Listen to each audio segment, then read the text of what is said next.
Tomorrow After Dark, where it's always dark somewhere. It's the sickness. Yeah, yeah. So, how's your trip to the States been thus far? It's been well, I'm still pretty jet lagged. Yeah. Yeah, I am. Like Crossing 20 9, hours. Yeah, 9 time zones. That Oh man. makes you a little bit dizzy. Yeah, I can only imagine. What's your favorite experience? I'm just going to jump right back into it. What's your favorite experience over at Copenhagen? What's that like moment where you're like, oh my god, that was awesome? My favorite, that was, I guess, last year in 13 when we launched the Sapphire rocket. So I don't actually remember this for some reason. We were talking about this earlier, and I don't think I remember it. No, maybe because it wasn't a very big rocket. Okay. But for us, it was one of the most important milestones that we have ever crossed. Because the Sapphire, the main purpose of the Sapphire rocket was to test active guidance, and we actually succeeded in the first attempt to build active guided rocket. So your GNC, guidance, navigation, and control, all worked on the first try. Precisely, and you can actually see that rocket when it rose from the platform. Mm-hmm. When it cleared the tower, the guidance system was set to kick in after just a half a second or something, Mm-hmm. and you can actually see when you look at the video, the rocket tried to go a little bit to one side, Mm-hmm. then the guidance kicked in and straightened it right back up, and then it just went straight up for 8 kilometers. Did it start to spin when it goes up, or do you have roll control on that? We had a little bit of roll control. We have rudders in the jet vanes in the exhaust of the engine, so we can do a little bit of roll control. Mm-hmm. So it didn't roll that much, and it can roll too much. If it rolls too much, then the gyros will be totally confused, and we will lose. Would you centrifuge your fuel, or is it just so much upward momentum that doesn't really matter at that point? It doesn't really matter at that point. It's just upwards. Yeah, so that that and seeing that rocket after we'd been working, I remember the last 2 or 3 weeks up to that launch, where we all just have been working, 20 hours a day, especially the last Volunteering. You're volunteering 20 hours a day, right? Precisely. Especially the last few days. I think maybe I got 2 or 3 hours of sleep when we were over at the island of Bornholm, making the rocket ready and setting up our streaming equipment and everything. Sure. And then to see that rocket rise from the platform, that was amazing. So Mars Citizen 1 wants to know, how much will I have to contribute to CopeSub? Do you go by CopeSub, to build me a rocket that can take me to Mars? It'll probably be a one-way trip, by the way. Oh, that's a difficult question. You'll probably be better off calling Mars 1. I think they'll have a better Mars 1. You'll have a better chance of going to space with them, which means 0% chance. Ouch! Ouch! Yeah, I'm not sure that we can do that. That's fair. Yeah, absolutely. Let's see here. What else do we have in here? I figured this is a great chance for the community just, to kind of fire away everyone. What is the difference between Tycho Deep Space 1 and 2? The first capsule we built was a stand-up capsule called just Tycho, really. Okay. And that was not a cannonball position capsule. That was a stand-up, a straight stand-up capsule. And then we did a test with Tycho Deep Space, which was an Apolloid-shaped capsule, full size. And the last one, Wait. Full size Apollo size? No. But full size compared to the stand-up capsule. Okay. And then the two was a we only made a mock-up of that one. Was a Mercury-style capsule. Okay. But also where the astronaut was lying down. Okay. In sort of like a cashback seat, like the Russians uses, Sure, yeah, with your knees, your knees up like this. And that was our plan until about 6 months ago or something. That was the way to go. But as I said before, we simply found out that size of capsule we simply cannot handle that in terms of equipment. Mm-hmm. And we believe that we can do it with a much smaller rocket. To the 1 meter rocket, right? Yeah. Mm-hmm. All calculations show that it's possible. But that's cool. It's going to be slightly uncomfortable, but very cool to be that astronaut. And it is.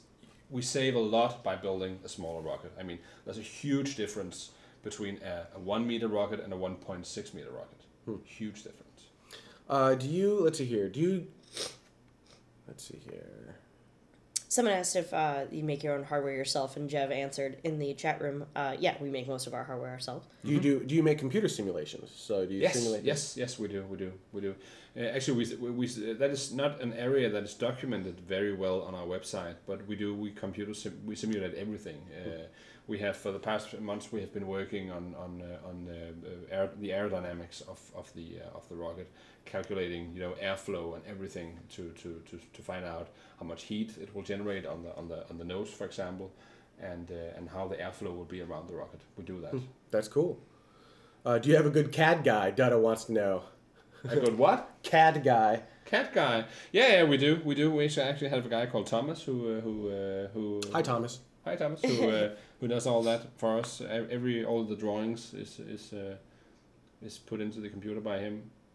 And actually, shortly you will be able to download many of our CAD designs for the rocket. Do you have a Very KSP, a Kerbal Space Program model that people can use to make their own? I know that there has been made models of most of our rockets in Kerbal.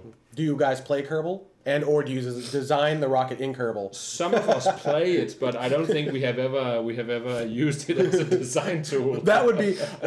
I feel like that would be. If you guys want to do this Uber Easter egg, it would be hilarious if one of your live webcasts had all like the little Kerbal graphic overlays on it. Yeah. Just for the whole freaking thing, like showing you got a little Jeb sitting down there, kind of like, oh god, that would be awesome.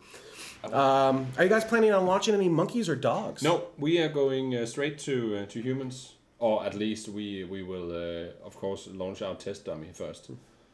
We have a test dummy called Randy. Oh, poor Randy. Nice.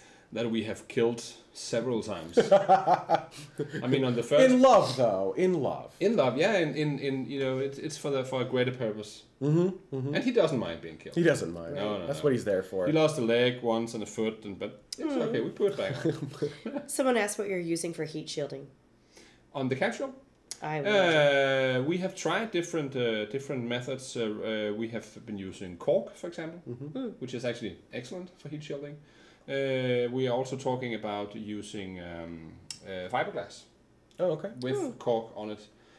Basically, for heat shielding, what you need is something that is quite heat resistant, and then placed in layers so that it can ablate off the capsule as it enters the atmosphere. Yeah, makes sense. That's very cool. For those who don't know, an ablative heat shield is one that's going to kind of basically burn away as it comes back in, as opposed to like the space shuttle where it just kind of absorbed and dissipated the heat. Yeah, and ablation is the easiest way to do it, and you need something in layers, because if you, for example, look at the I went to the National Museum in London recently and looked at one of the Russian spacecrafts over there, and you can actually, when you see it up close, you can see how the heat shield is burned on the surface, and that burning actually creates a very, very, very heat resistant surface. So you get like that layer of plasma that actually kind of helps to almost cushion everything then? Yeah. Is that what's happening? It does. Okay, cool. Let's see what else we got here.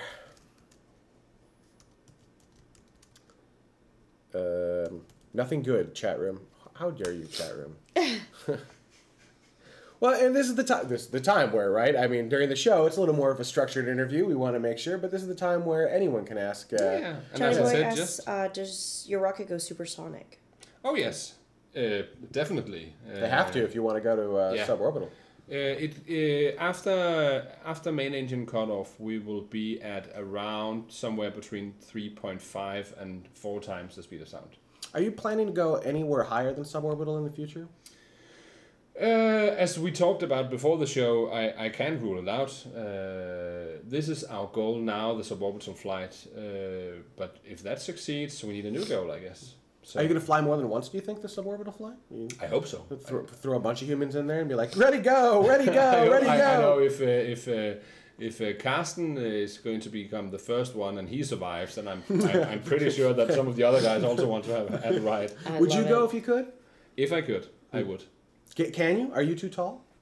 I'm probably a little bit too tall, yes. So we need a guy that's the guy Carsten, as I told you about before. He's 1.6 something meters, which is good. You cannot be too tall. But I guess it all depends on the how much comfort you need. Height and weight, yeah. right? I mean, well, Yeah, it's height because there's a certain weight you're just not going to be able to carry anymore. Yeah. He needs to lose 20 pounds, I guess. So I need to lose about 100. Oh, ouch.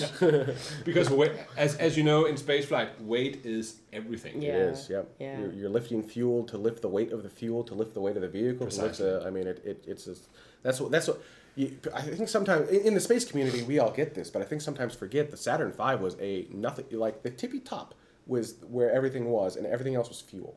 I'm oversimplifying, but you're absolutely right. It scales horrifically when you try to make something really big. It's because weight is just everything. You need to save everywhere you can. Is there any? So, what are your world domination plans? You've got a submarine fleet now. Fleet. You're gonna have a rocket fleet. A fleet of one. Fleet. That's I air quoted fleet. I'm allowed. You've got a rocket fleet. I feel like you just need some sharks with lasers on their heads, and you're set. Yeah. Oh, a volcano base. You need to have a volcano base. And we need to have a leader with only one eye and a cap, maybe. Yes. Yeah, that would be Yes. okay. That would be cool. Yeah. So Actually, did we have any? Did you send over those pictures of the sub? No, I don't think so. But Okay. we can find them at some point, maybe next time or something. Yeah, I'll because show you the submarine. those are. I mean, that submarine is not an unimpressive piece of engineering. It's big and bad looking, and it looks kind of awesome. It is modeled after the kind of the World War II submarines. It looks it. The same basic design that they were. It's only scaled down, but it takes 8 people. It looks huge. Are there any windows on that sub? Yeah. Are there windows on the new rocket you're putting up? Are you going to be sitting inside of this capsule? This has been up to huge debate internally because some were advocating that we should just have cameras and then a screen inside the capsule. That's not the same. But precisely. So we ended up with Says the video guy, by the way. we ended up with an observing window that would be right in the astronaut's face, so that he can. All lens style, so it's up here, so that you actually have a wider field of view, kind of thing. And then so he will be able to see the Earth tumbling by every time he's close his eyes, going, "Oh, I'm so sick." Right? I'm so sorry I looked at that.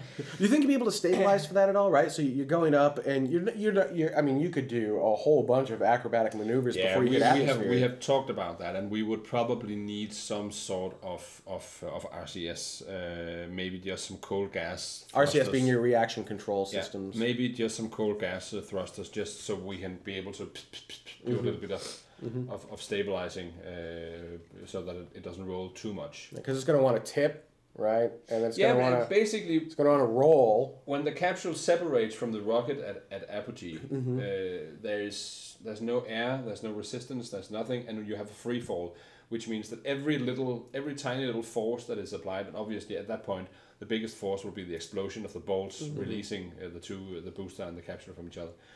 That will create some totally unpredictable forces that will send the capsule into a tumble, and the booster, by the way. And that is something that we are also looking at. We need to make sure that those two are separated.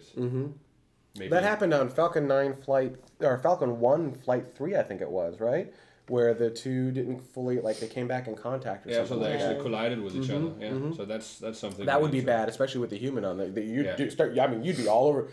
Your RCS is not correcting for that. That's a bad day. So we need to do something maybe about. We have talked about having a spring or something, that would make sure that you would be I think taking away. Antares uses that, don't they? Like they jettison their stage and you see this giant spring go poing. Yeah. But you don't, and since you are in the free fall, you don't have any air resistance. You don't really need that much force. How much force are you going to hit the ground with, right? Because you're under parachutes, but you're not going to have any thruster. Like Soyuz comes down at the last half second and fires some rockets to, soften the landing. You will be landing with approximately the same force that you would if you were just jumping out on a normal parachute. Okay, so but you're stuck in a capsule, right? If you're jumping out, you can use your legs to kind of as a shock absorber. Yeah. You're not going to be able to do that in here. We have actually talked about in the new capsule design. We have talked about having a deformation zone in the bottom of the capsule. Okay. That could absorb some of the energy from the capsule hitting. Remember, we are landing in water, which helps a lot. Ooh. Do we lose power? That's a feature. You keep talking. A deformation zone on the capsule, so that it can absorb some power when we are landing and hitting the water. But this has not been completely settled yet how we're going to do that. Any other good questions from the chat room that I'm missing here? I'm going back over something. Jeff is actually answering quite a few questions in the chat room, which is Jeff. nice.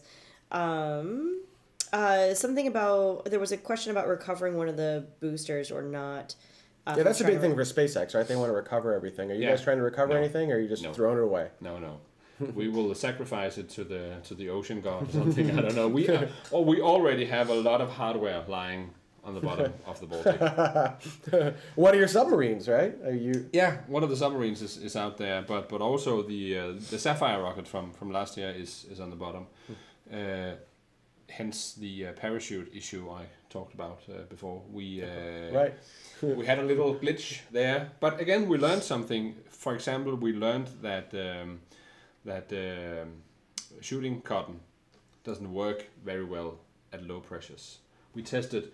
We used I don't know if you know that, but cotton that you dip in I can't remember what acid it is, and dries it. That makes a very usable like gunpowder that blows up and produces a lot of gas that you can use to separate.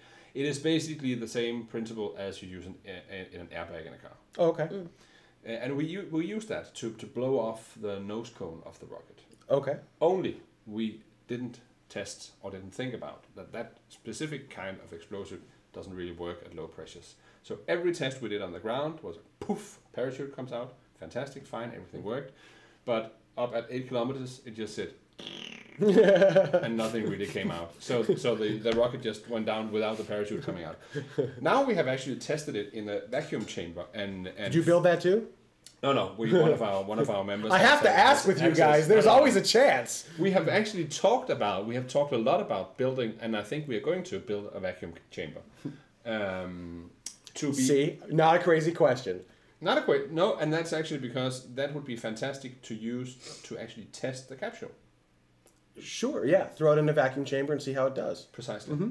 It's going to be a big vacuum chamber. Yeah, pretty big. We have talked about using, for example, an old propane tank. That would be amazing for a vacuum chamber. Just need to cut a few holes and little modifications. That's all you got to do. and you That's it. That's all it takes. But we actually found out that the cartridges from airbags work beautifully.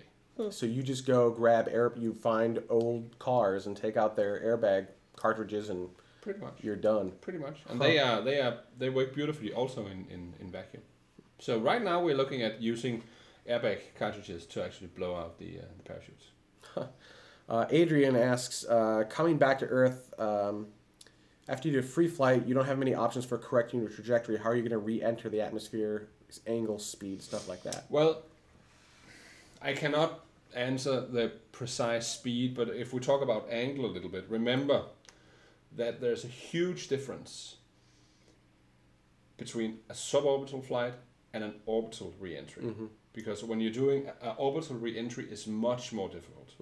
A suborbital re-entry is pretty much the same as just taking a rock, throwing it up in the air and waiting for it to come down. With an orbital entry, you can actually skip. We were talking about that earlier, actually, where China's going to skip something off the atmosphere to slow it down, and you got all that heat. It's like, what is it, 22,000 kilometers per hour that you're coming in at orbital? Yeah, I can't remember, but if you, for example, if you look at the re-entry profiles from Apollo, you can see that it's like this. They are braking, they are coming in quite steep, and then they are slowing down and taking a different, and then they are braking again to not to put too much stress on the heat shield. On a suborbital flight, we cannot really do anything.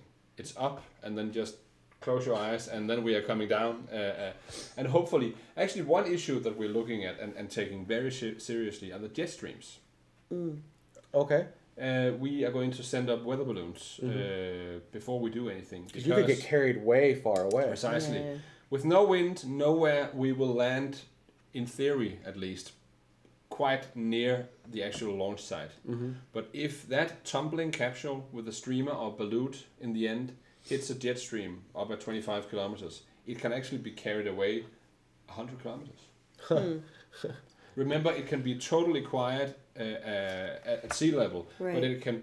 Then we can have winds of hurricane strength in 25. How long would that? Let's say it did travel crazy. 100 kilometers. How long would it take you for you to go capture that person? But that's the next problem for you. Even though we have a ship that can do maybe 25 knots or something, it takes a long time. And we will have then an astronaut sitting, bobbing like a cork in water in his Yeah. capsule. After having gone through all of that other stuff, Precisely. the last part of this, of their misery, is to sit there and bob in the ocean, waiting, going, well, I hope I landed somewhere near him. Precisely. Waiting for the recovery ship to come and pick him up. Ouch. And even with that, it still sounds amazing. I mean, it's going to be so cool when you guys are able to do this. It is. And I'm looking for. I'm also looking forward to our test flights though, because just seeing. I mean, you should have been there when we tested the last one, even if it failed, because just seeing that huge machine up close, and remember, we are so much closer than anyone have ever been to a rocket. 100 meters. I don't in know, a those bunker. Chinese were pretty freaking close to Yeah, that rocket, man. Yeah. I was watching that going, back up, back up, back up. Just a little. Yeah, imagine what would have happened if the same thing happened as with the Russian rocket earlier. Oh yeah, yeah. yeah. That was all Scary. hypergolic fuels. So that was hydrogen, right? Yeah. MMH, I think. Yeah, but it's and, still some nasty stuff. nasty stuff. Yeah, if you got caught in that cloud, you're dead. We have done some experiments with hypergolic fuel, but no. Yeah, it's I it works, but no, you don't want to do that. yeah. Yeah. Yeah. It The will give N1, you- that was the N1, the Russian N1, their Saturn V. I think it was a hypergolic rocket. Some of the chat room reminded me, was the N1 a hypergolic rocket? I can't remember. Oh, someone will let me know. Yeah. I had a question. Oh, is this your first time? Hal 9000. By the way, hello, Hal.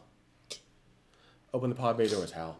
I'm sorry, Dave. We cannot do that. Is this your first time in the United States, and how do you like Los Angeles? No, it's not my first time. I've been here numerous times, but it is actually my first time in LA, and I enjoy it so far. Yeah, great weather. I mean, yeah, back home it's raining and 5 above freezing, so it's fantastic. Very nice. Adrian had a question. Oh, no. Oh, we answered that question. Oh, hi you, by the way. I think that's one of our photographers following on the in the chat room. I love your photography in your video. Like I said earlier, the camera placement with the windmill in the background and the engine. Yeah. I don't know who staged that shot. I have to assume it was on purpose. Haha, just switch to the other camera, Dotto. But that's something we take very seriously, the video and the images, because we want to show everyone what we're doing. It's important to us that we can share everything. For sure. So we're having technical issues because that's how this goes. So just keep talking and pretend like I'm with you. Sad. Yeah, Of go ahead. course. Absolutely. Speaking of fuel, how easy is it to get fuel oxidizer? Well, it's actually quite easy. I mean, some of the one of the reasons why we are not using solids, for example, is that solids are just impossible to get by, and then the next step down that line is that it's also impossible to work with if you're building something bigger than this. If you have to cast a grain the size of the SRB boosters, for example, you need to know what you're doing, and you don't want any air bubbles anywhere in that, because then it's just going to blow up. But I mean, we're using ordinary alcohol mixed with 25% water and liquid oxygen, and that's pretty easy to come by. That's something, I mean, we just pick up the phone and call our supplier, Air Liquid, and then they will come with these huge canisters of liquid oxygen, and they produce them themselves. They produce it themselves in Denmark, so it's not a problem. Right. And you have played with the liquid oxygen, I'm sure, outside of the rocket. Just No. freezing things. No, Never. No. We have never had anything. No fun with liquid oxygen ever. We have never had any excess liquid oxygen that we lit on fire and stuff. No, never Oh my ever. god, that sounds awesome too. But Is it ethyl alcohol or? yeah, just ordinary ethyl alcohol. Precisely, you could. Well, I wouldn't drink it Right. because they put something in it that will make you very sick. But it's what you call it, denatured ethyl alcohol. You know what, like they do in the stuff you buy in the store, so that you cannot drink it. So I could actually give you, and this would be terrible waste, but we're not going to do this. I could give you a barrels of Johnny Walker Blue, and you could pour it into your rocket and use it as a fuel. I mean, if Johnny Walker could provide us... Maybe with, red, not blue. Oh my god, that is a great sponsorship idea. Precisely. This rocket powered by Johnny Walker Red, which would be the right kind to put in there, by the way, not blue. We're not going to waste blue on that. And then Lox. Oh my god, a Johnny Walker Lox rocket. I mean, they don't need to put in the caramel color for our sake, but yes, that's a great sponsor idea. We could fly on whiskey or vodka or whatever. This needs to happen. This needs to be a thing. Help us make this happen. We need a whiskey or scotch sponsorship of Copenhagen suborbitals, and it needs to actually fly on real whiskey or scotch. Oh, that would be amazing. Why just whiskey or scotch? Couldn't you that's actually a good point. Hendrix, so some Hendrix gin. Well, yeah, that would any alcohol, right? And as long as we have a alcohol content of 75%. Bacardi. I was gonna say Bud Light, but that's not alcohol. Let's see. What else have we got in here? Have you done any cooking with the liquid oxygen? Have you actually? Do you have like a liquid oxygen grill out there? No, it would be like flash your burgers really fast. We don't, but we have, as I said, we have never tried anything with. No, never. Of course, never. Never. And if we had, it would look pretty amazing. I, for example, think that styrofoam and alcohol would look pretty amazing. Liquid oxygen, sorry. In theory. In theory, of course. I read about it somewhere. Yeah. I think at the dentist or somewhere. I can't remember. That's funny. What else have we got in here?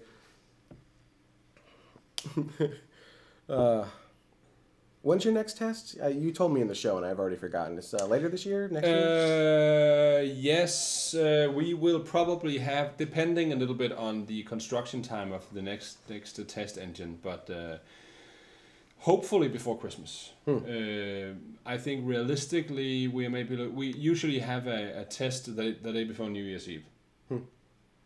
We've been doing that a lot, and realistically, because why take New Year's off when you can work through it? SpaceX hours is what that is.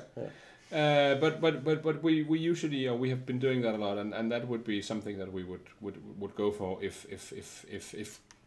we can get there in time. And that is actually a great. It used to be a great event, because people are just coming from all over the country, and sometimes some guys are coming from far away, and then we have actually a grill. We have a guy usually who grills some sausages, and we have some hot beverages, and then people are standing in the cold and talking rocket stuff, waiting for the test, and then we burn the engine for 30 seconds, and then they have used a half Saturday out there talking space stuff and waiting for the rocket. This seems like the ultimate. Are you familiar with Space Up conferences? No. Oh. So, are you familiar with unconferences? No. Oh, all right. So the concept is, have you ever gone to a conference at all? Yeah, sure. All right. The problem with the conferences is that the really interesting conversations aren't what happen in the rooms, or the conversations that happen right outside the rooms. Yeah. And so someone developed the concept of an unconference, where you go and there are no topics. There's nothing. You show up, and it's a group of people, like-minded people, and you say, I want to talk about this at this time, this at this time, this at this time, and you just kind of choose where you want to go, and everyone participates in the conversation. Actually, it feels a lot like that. Like before your rocket launch, you've got this a bunch of like-minded rocket scientists all talking about rocket geekery stuff. Yeah, it is where people can just come and chime in if they want to. Actually, we also have unfortunately much of the really day-to-day stuff right now is happening on our we have a Danish blog, where people are contributing ideas. We are working on making that English blog on our website, but it's a little difficult since many of the people who are writing are not native English speakers. So it's it's a little bit more tedious for them to write in English. But we have this community, and we try to use this community as much as we can, because people out there have great ideas. Yeah, they do. One other thing that that you were talking about before the show, because we were talking about how if there isn't something that just does it, you make it.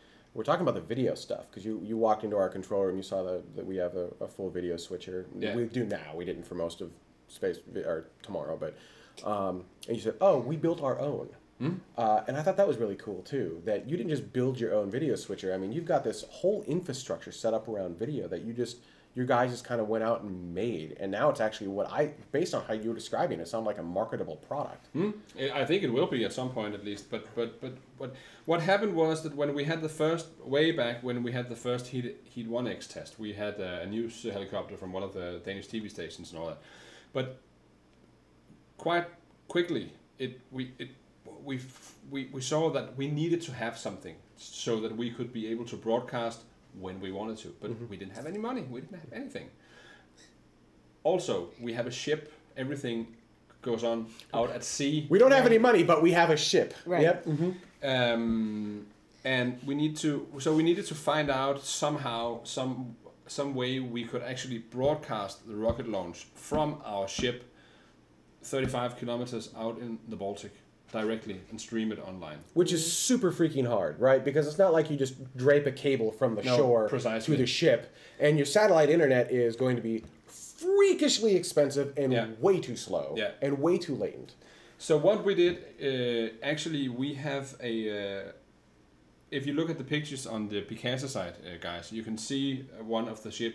All way up top is a little white dome, which is actually an old radar dome. We have just degutted it, and in that dome we have placed a horizontally polarized Wi-Fi antenna that can actually spin. It is controlled by a Raspberry Pi and connected to the ship's GPS compass. So the antenna knows all the time what way it is, and how the ship is sailing and how it's oriented. And then ashore on Bornholm, on an old, actually a farmer's silo, we found out that was the best spot. So we talked to the farmer, and he let us use his grain silo for placing our antennas. We have a disc, a 90 centimeter disc antenna in there, and we're using standard Wi-Fi equipment. Ubiquity. If anyone from your company is listening, I would like to talk to you. We're using Ubiquity Wi-Fi equipment, which is great, by the way, to establish that link. So we have an antenna ashore, and we have an antenna on the ship, and they're just locking onto each other. And how much bandwidth? So you're at 35 kilometers or so. By the way, you're out at sea, so you're rocking around in the ocean. You're gonna be moving around, so you have to kind of maintain that lock. How much bandwidth do you have between those two sites? We can do 50 megabits. 50 megabits. That's more than enough for most anything you need. And then what we do, we have a lot of webcams.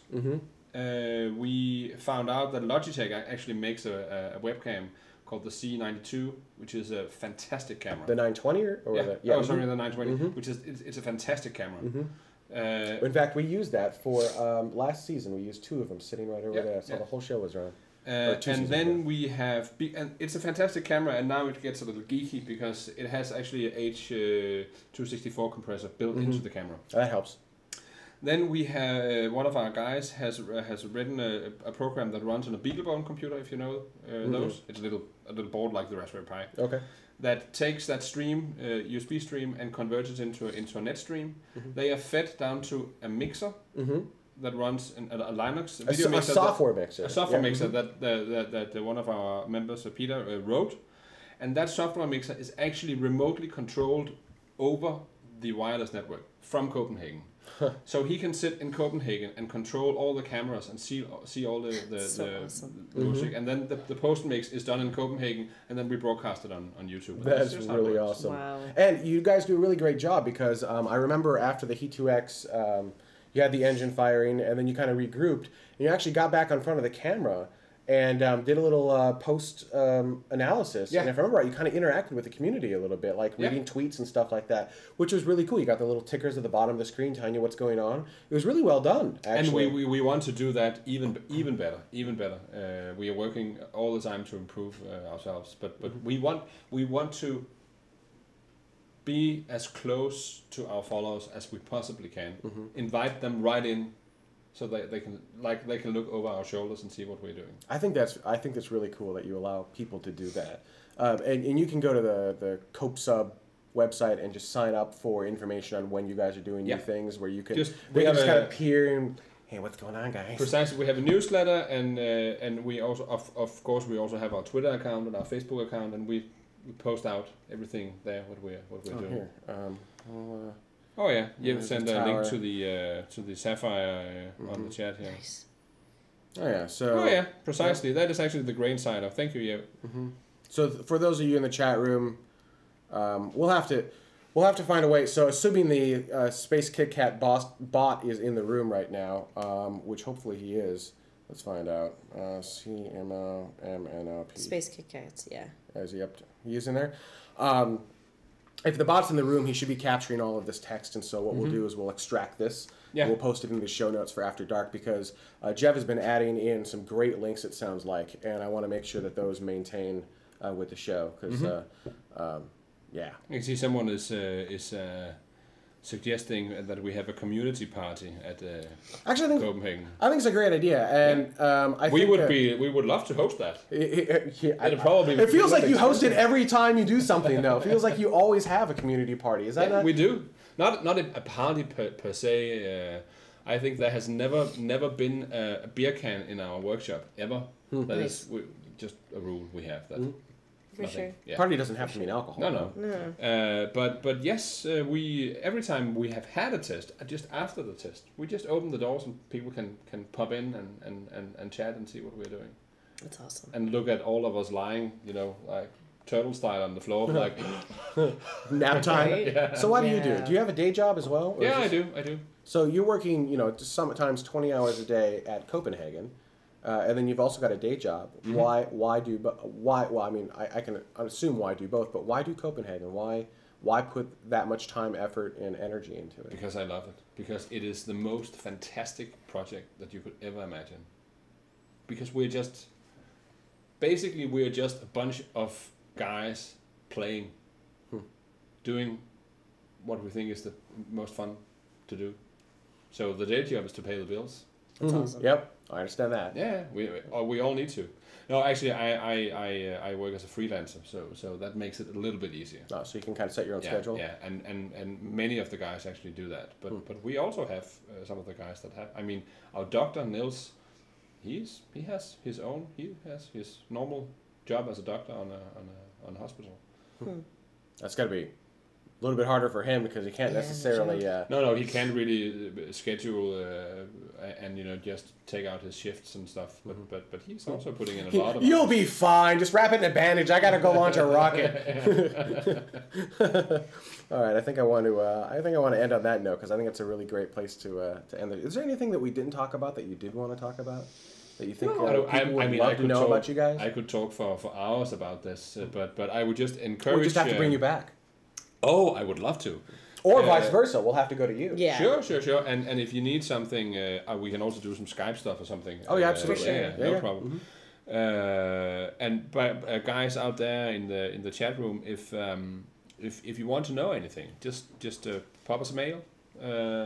Ask on Facebook, anything, and we'll be happy to reply. I love how open you guys are. I keep harping on that, but it's so refreshing in this industry. I mean, we're used to NASA being open and kind of giving us everything, but it's like openness at length, if that makes any sense. You guys it's true openness, right? You're like, come on in, do whatever you want, be a part of it, and by the way, while you're here, why don't you pick up something and help us build this thing? And there's nothing wrong with showing people that you have failed, and I mean, sometimes we fail, and sometimes we fail because we didn't think things through very, very well. And I mean, everybody does that. Sure. Yeah, don't be afraid of failure. No, absolutely. And there's no shame in that. One of our lead strategist, Jonas, he used to say that if you want to succeed in spaceflight, you need to be prepared that 90% of your time you're banging your head against the wall. Pretty much, yeah. You should have a wall where people can actually do that. It just has like head imprints on it. People think, oh! All right, we'll end it there. Thank you for taking time out of your trip to pop down here. I know we're not the primary reason. I will be happy to come We're back. way out of your way, but it was great having you on the air, and I'm excited for what you guys are going to do in the future. So, any final comments that I missed? No, it's All been right. great. Thank you, everyone, for joining us. We'll be back next week, November 1st. Once again, that is the last time this show will be at 2 p.m. Pacific Daylight Time or 5 p.m. Eastern Standard Time. We'll be moving to out of daylight saving time, so we'll be 1 p.m. Pacific Standard Time, 4 p.m. Eastern Standard Time, or as always, 2100 Universal Time. That's after next week's show. So next week is the last time this year you will have the show at this time, assuming you honor daylight saving. Right. So on that note, thank you everyone so much for joining, and we will see you in a week. Oh.